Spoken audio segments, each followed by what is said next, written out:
इन लोगों के दो दावे हैं। मैं कोई खींचातानी नहीं कर रहा, हल्फन ऐसा ही है। इनका कहना है कि तमाम सहाबा चंद एक तीन चार के सिवा सारे मुनाफिक थे, माज़अल्लाह। अच्छा, मुनाफिक के अंदर कुछ होता है और बाहर कुछ, ऐसा है कि नहीं?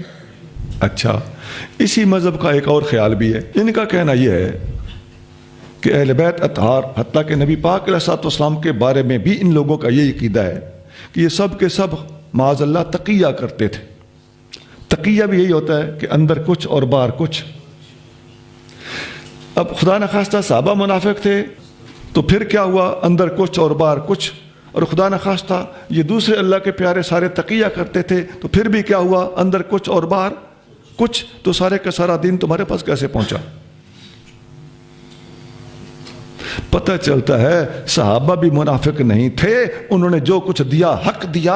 और अहले बैत भी तकियाबाज नहीं थे, उन्होंने जो कुछ बोला हक बोला। हमारे पास सारे का सारा हक पहुंचा है। तुम्हारे पास कहीं कोई बात निफाक की नजर हो गई, कहीं कोई बात तकिया की नजर हो गई, तुम्हारे पास दीन के परखचे उड़ गए, हमारे पास दीन कामिल पहुंच गया।